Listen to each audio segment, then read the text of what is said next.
Recently, it seems like cows can't catch a break. Our meaty diet is literally eating up the planet. It's the worst thing we eat when it comes to global warming. You should check out Eternal on PS5. It's the People best say we need game on to the eat less console. Wait, is beef that to a save box the video? Show me planet. that video. Cows are polluting the air with their methane-rich burps. They're eating all our food, drinking all our water, and taking all our land that we could be using to grow human food on.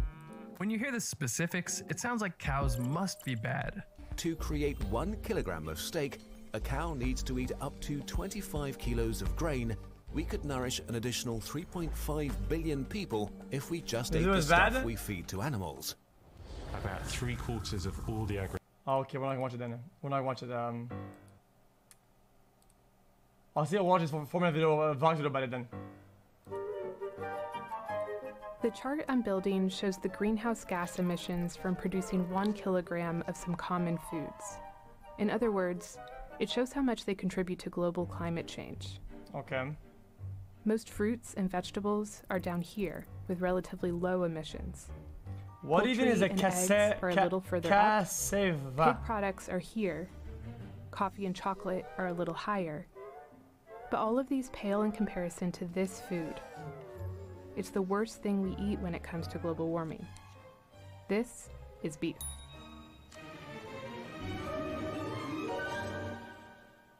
Per kilogram. When you only account for the emissions that go into the processing, transportation, packaging, and selling of a food product, the difference between these foods isn't so great. Okay.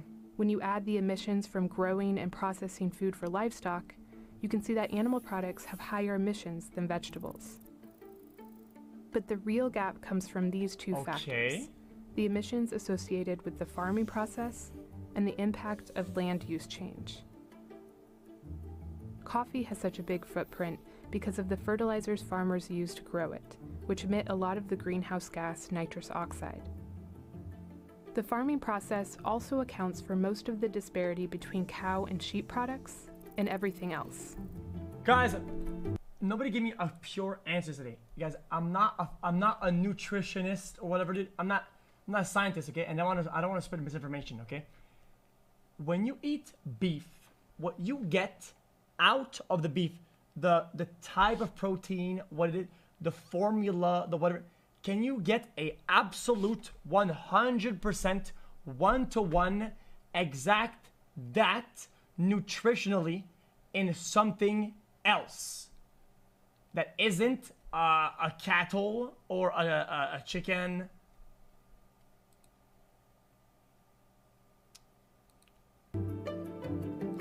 I didn't ask if there was something similar, because a lot of times people say similar when people say, oh, it's only this much or it's only that difference, and then some science guy will come out and say, whoa, it's completely different. So I'm not gonna take something that somebody says it's nearly the same. I don't know. You would have to explain it to me. Cows and sheep have to digest food that most animals can't do as well, like grass and tough plant material. Their stomachs are microbe-rich to help them do that through a process called enteric fermentation. The byproduct of this digestion is methane, a powerful greenhouse gas. Some of those emissions come out this way, but 95% come out the front. If you've never heard one of these animals burp, there's an endless supply of YouTube videos for your viewing pleasure. Damn, dude. Really? Oh, the smell. Jokes aside though, methane is a huge contributor to climate change. It's the second most emitted greenhouse gas after carbon dioxide. But it traps more heat than carbon dioxide. Its global warming potential over 100 years is 21 times higher. Among human-related activities, let's not get ahead of ourselves. Potential over 100 years is 21.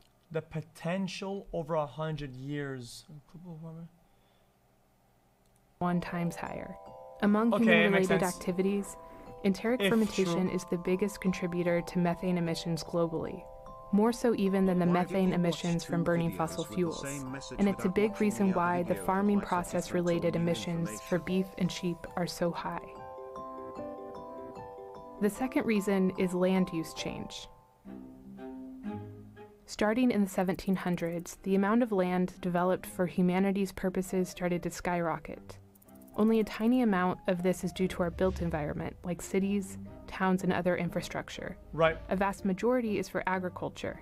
And when you divide that up, you see that land for grazing animals far surpasses land for growing crops. Converting all that land to farms to make way for grazing or growing crops. You know, people say that the trees like help because they do good for the environment or whatever, right? And plant the trees, whatever the fudge. Does the crop do the same type of thing? Releases the carbon that was once stored in trees, other plants, and the soil. By contrast, nuts and citrus fruit and olive oil have negative land use emissions because planting nut and citrus fruit and olive trees is reforesting cropland. Okay. But chocolate has a lot of land use emissions because cacao farming results in tropical deforestation in Southeast Asia, Africa, and South America. And grazing animals take up a lot of space compared to crops. 80% of deforestation in the Amazon rainforest, for example, is to make way for cattle ranching. Much love, dude. Less than this is 3. how many tons of greenhouse gases per capita we emit through all of our activities. Changing our diet to exclude high-emission foods has the potential to reduce it by 28%, by both reducing emissions and reforesting land. I'm done. Guys, I don't know who to believe anymore. Why are a lot of credible sources have their own analysis about climate change and what affects it, and what collapses it, what helps it, what to change, what not, what the priorities? It's all different. Dude, this is like the 8th video. What the fuck? And that's more than any other life change we could make. A lot of food emissions are unavoidable. We have to eat. But we do have a choice of what not to eat.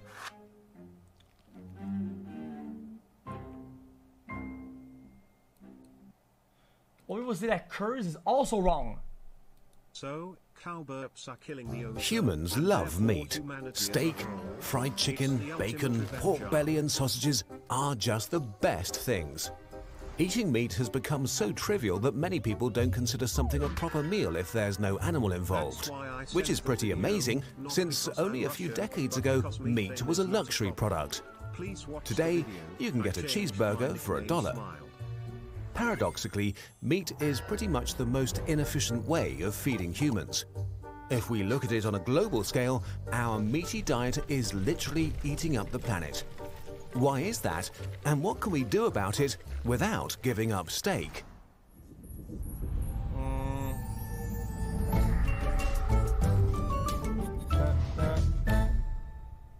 What?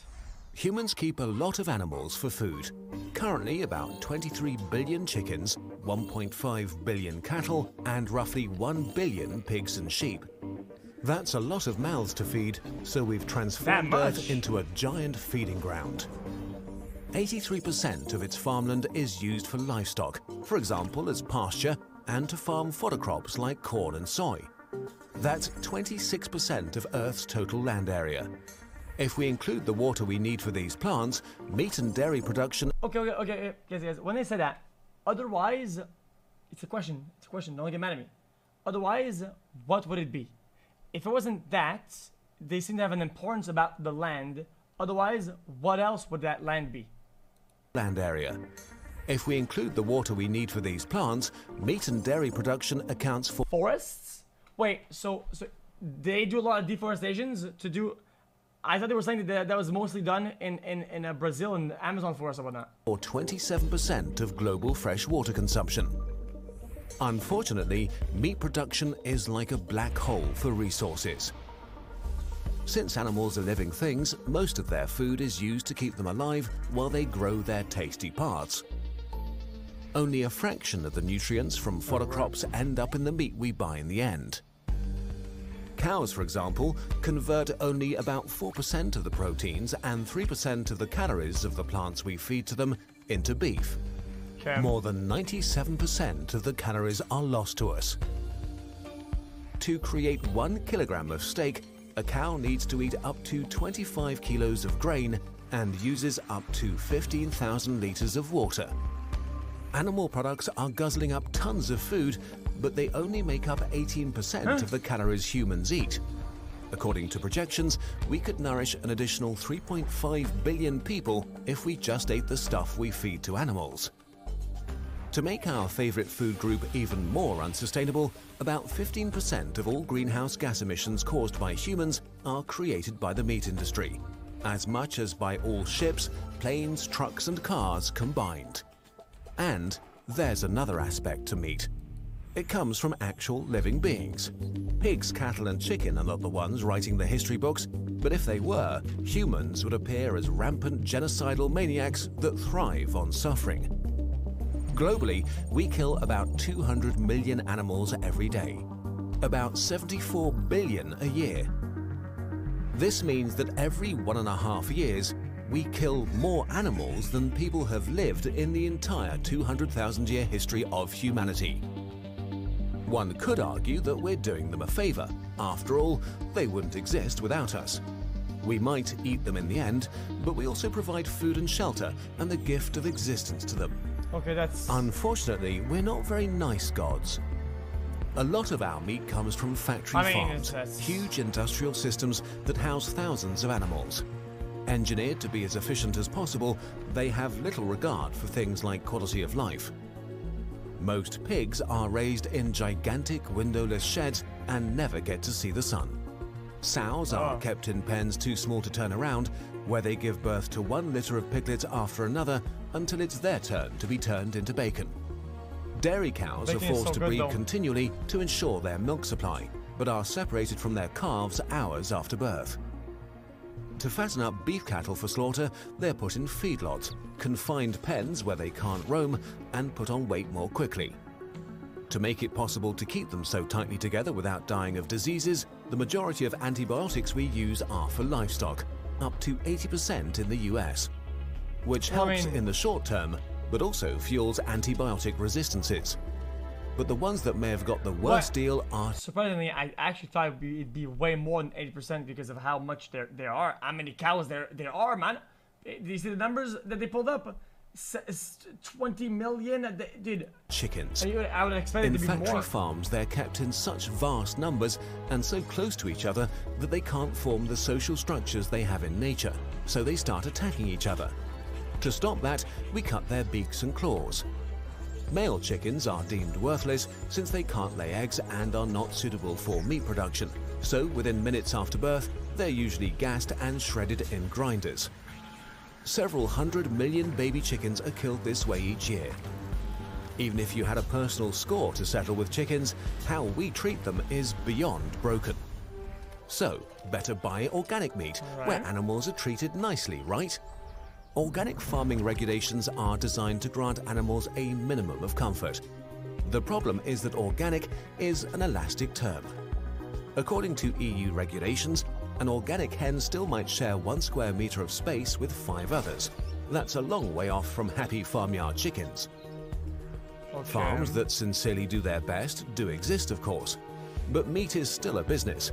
An organic label is a way to charge more money, and countless scandals have revealed producers looking for ways to cheat the system. And while organic meat might be less cruel, But to some degree, it's still kind of better, right? You know, they cheat some way or another. If you are going to buy a chicken, it's still sort of better to do the organic. Even more resources than conventional meat production. So buying organic is still preferable, but does not grant you moral absolution. The truth is, if suffering were a resource, we would create billions of tons of it per year. The way we treat animals will probably be one of the things future generations will look down on in disgust. While all these things are true, something else is true too. Steak is amazing. Burgers are the best food. Chicken wings taste great. Meat satisfies something buried deep in our lizard brain. We hardly ever see how our meat is made, we just eat it and love it. It creates joy, it brings us together for family meals and barbecue parties. Eating meat doesn't make you a bad person, not eating meat doesn't make you a good one. Life is complicated, and so is the world we've created. So, how should we deal with the fact that meat is extremely unsustainable and a sort of horrible torture? For now, the easiest option is opting out more often. Taking a meat-free day per week already makes a difference. If you want to eat meat produced with less suffering, try to buy from trusted producers with a good track record, even if it costs more. To make an impact on the environment, go for chicken and pig rather than lamb and beef, as they convert their feed more efficiently into meat. And if you're going to have your steak, you should eat it too. An average American throws out nearly a pound of food per day, a lot of which is meat. In the future, science could get us clean meat. Various startups have successfully grown meat in labs and are working on doing so on a commercial scale. But solutions like this are still a few years away. For now, enjoy your steak, but also respect it. And if you can, make it something special again. Well, not everybody can choose. Not everybody can afford it either. We have something else for you that's also special and tastes even better than steak. We get asked a lot how we make our videos. What? We thought we'd just show you. Not everybody can afford it. Kurzgesagt teamed up with Skillshare, our favorite online tutorial service, to teach you our unique animation style. We've just released part 3 of our animation tutorial series where you can... Guys, I have to. Guys, you might find this boring or not. Guys, I'm too invested in this bullshit. I'm too invested into this. Guys, we've watched too many misinformant. What? Guys, I have to give this a chance. I have to. I guess I have to. Agricultural land in the world is used for livestock. I found out that 1/4 pound hamburger requires over 660 gallons of water to produce. The livestock sector is responsible for 15% of global man-made emissions. Another solution to climate change, we could stop eating animals. And it could be done today. But are they really giving us the full story? Don't worry, we'll talk about each of Okay, dude. Okay. these points in detail. But first, let's cut to the chase. What's the environmental impact of not eating meat? Veganism is on the rise, but getting 100% of Americans to go plant-based is unrealistic. So let's be optimistic and say we got 10% of the United States to stop eating meat.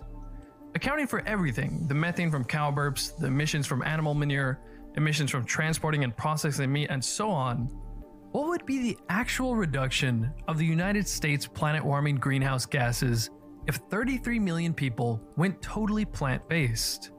To discuss this, I'm joined here with Professor of Animal Science and Air Quality Specialist at UC Oh, I'm done.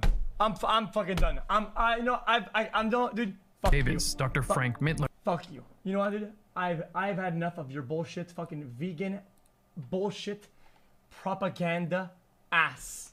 Okay? I can't take it no more. Every video is debunked. Every argument is debunked, repackaged. Nobody fucking knows what they're talking about.